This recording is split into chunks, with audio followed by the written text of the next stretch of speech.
Hey YouTubers, this is Lonnie Clark, Nuts for Art. I guess I'm not Nuts for Art anymore. It's called Beyond Extinction. That's another story as to why I changed the name of this channel from Nuts to Art to Beyond Extinction. But I am back. I'm gonna keep posting. I'm definitely gonna come back.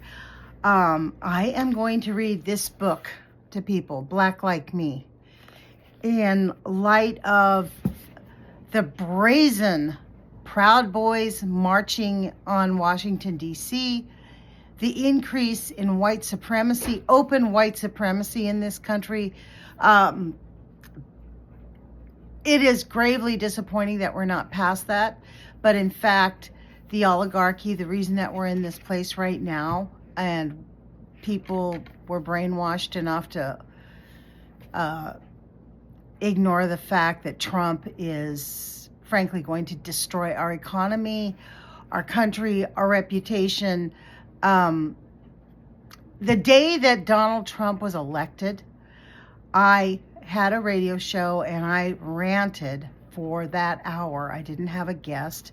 The radio show is called The Age of Fission. I used to interview anti-nuke activists and nuclear victims, victims of nuclear contamination. But that day, literally, I couldn't believe it. Like America had no idea that they were electing Pinochet 2.0 because Trump isn't smart enough to get where he's at on his own. In fact, he got reelected because he had people with lots of money around him who bought his way in. When Trump got elected the first time, I was in college and I had just finished a whole a term paper on how Pinochet got into power. Basically, what I discovered was that the military coup that installed him was fake and funded 100% by the United States. It was planned by Richard Nixon. The CIA developed a 3-point plan to make the Chilean people accept Pinochet and agree to vote him in and keep him in so that they could undermine their social programs to make some people extremely rich on the backs of the poor, because when you have no social programs, the rich people keep all their money, there's no taxes, they shirk their responsibilities for the people that actually made them rich. The 3-point plan was you bribe the media a year before the election to start writing stories on the pro for the dictator type, the strongman that you're installing. They did this model around the world, by the way. That's how Mugabe was in for so long. Then you bribe the parliament. Once he gets in, you bribe the parliament. You bribe the newspaper to write pro stories against for the dictator and against democratic leaders and against democratic ideas, and ideas that actually help and make an economy thrive. Then you bribe the parliament once he gets into office, and they write legislation that gives the strong man more power. They appoint corrupt judges, and they defund social programs. Hence, where we're at right now with President Traitor, well, maybe let's just call him President Felon. He hasn't actually been convicted of being a traitor. President Felon. That's his whole idea. Let's close down the school system. Let's shut down all the social programs. Ding, ding, ding. Same playbook, you guys. This is not new. The United States has done this to other countries around the world regularly. They're just getting brazen enough to do it in our country. And then this is why this next step, step 3, is actually the reason why they were so brazen. Because you bribe the courts. You pay off the judges to protect the dictator when he inevitably breaks the law, because they always do. They always violate their constitutions. Just like Trump violated our Constitution with inciting January 6th and stealing top secret documents, I might add. But this case that went by where they gave him presidential immunity just out of thin air? Did that come from? We know where it came from. Money, money, money, money. Money paid him off. So with that kind of power, even if he did rig the election, those people were just going to vote against it. It is stunning. That's, in fact, I'm beginning to believe that that's why the Democrats capitulated to this idea that in their statement, the Supreme Court said you can't automatically impose the 14th Amendment, Section 3, which bars him from being president. They said you had to have a law. Well, there is a law in place. The bigger issue is that the Republicans will never bring it up because they're all being either bribed or blackmailed, one or the other. So our country is in a hard state. That's why the white supremacists are coming out. And it's not just white supremacists, it's misogyny. They're going after women. I mean, it's going to be bad if we do not stand up. Now, this is where democracy matters, because I'm not afraid to I'm not, me, anybody who's I used to have like 400 followers. They all know me. I don't hold my tongue. And I'm going to keep posting. I am going to read this book, Black Like Me, Howard John Griffin. It is badly needed. This is the chronicle. Let me read the back to you, and then you'll understand why I want to read it. In the Deep South in the 1950s, the color line was etched in blood across Louisiana, Mississippi, Alabama, and Georgia. Journalist John Howard Griffin decided to cross that line. Using medication that darkened his skin to deep brown, he exchanged his privileged life as a Southern white man for the disenfranchised world of an unemployed black man. What happened to John Howard Griffin from the outside and within himself as he made his way through the segregated Deep South is recorded in this searing work of nonfiction. This is nonfiction, you guys. His audacious, still chillingly relevant eyewitness history is a work about race and humanity every American should read, or must read. That's what it says, must read. And I unequivocally, I 100% agree.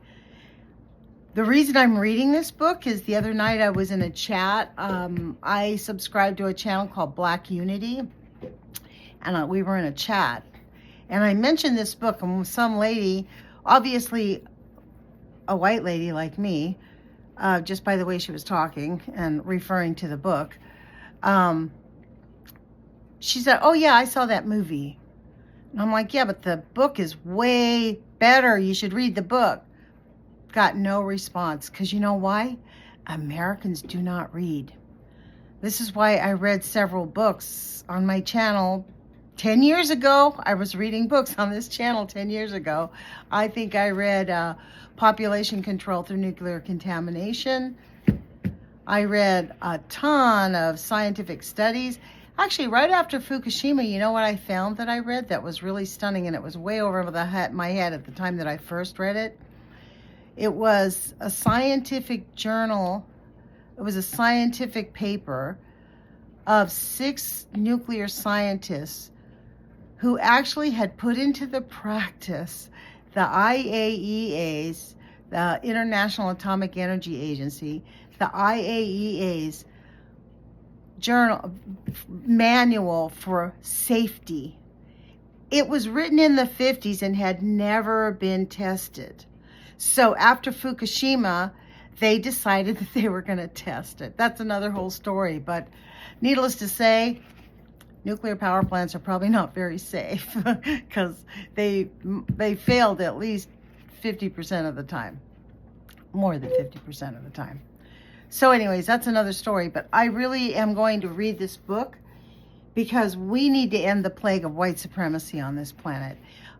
There's a really excellent kind of docu-series on HBO called Exterminate the Brutes. It goes back to history, and it pulls up how it actually really got started. Very fascinating, and how it became a scourge in society. And I frankly, I'm appalled at Americans for acting so un-American right now. Like, people are just being un-American. Elon Musk gives the Nazi salute and people are fucking defending it. That's a Nazi salute, folks. Everybody knows it. If you have to say it's not a Nazi salute, it's a Nazi salute. So, like, I don't care what you want to say about it, but Elon Musk is a committed white supremacist who is giddy with power right now. He was able to buy his way into the presidency. Let's just put it to you that way. It's incomprehensible. And it is by no accident, because how did he all of a sudden exist? Hold on just 1 second. I have that cough that everybody has. I actually think it is coming from the fires and the contamination that's in the air. I think our air quality is really bad. And it's something that they're not even probably going to test for. I'm tempted to read a little bit of this book, but I see it. I'm at 11 minutes, and I'm going to keep this video really short.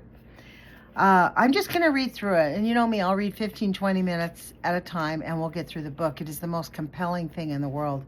If you want to go buy it, you can. I highly recommend you read it yourself, because you'll probably engage with it a lot more than listening to me read it. Black Like Me, John Howard Griffin. And I don't think it's on copyright, so I'm just going to read this book. YouTube will tell me if it's on copyright strike the first night I put it up, I'm sure. Anyways, you guys, I guess we really do have to put our courage feet on right now, because we're under assault. The United States is under assault. The idea that President Fallon would bully Greenland, bully another country to take Greenland from him. He doesn't want Greenland for the United States. He wants Greenland for his buddy Putin. That's who he wants it for, you guys. Don't be stupid. It's not about this country. He is co-opted at the very least. I mean, I think he just could not wait. If Putin died tomorrow, Donald Trump would be doing backflips, because that guy has all kinds of dirt on Donald Trump. Anyways, you guys, I'm coming back, and I'm going to be posting my opinions about political stuff, because I'm sick of me spending my fucking time chatting, typing in comments and responding to people who don't even think. It's like, for real, Americans need to wake up and start being Americans. Read your Constitution. Understand that these guys are violating the law. If you don't know about Trump's court cases, read the documents. They're all there. They're all public record. Read the Mueller report, part 2. Then you'll fucking hate Nancy Pelosi, who I call Iron Fist Pelosi, who I hold 100% responsible for Donald Trump's second term in office. Behind her is Joe Biden and Merrick Garland, who are tied together forever. All three as big a traitors as Donald Trump, in my opinion. I am livid with those people. That's for another day. But I will be coming back and reading this book. And as we go along, you'll understand why I'm angry at Nancy Pelosi and why I'm angry at Joe Biden and Merrick Garland for refusing to hold Donald Trump accountable for January 6th. Nancy Pelosi created January 6th. Those two refused to hold them accountable. And why? Money.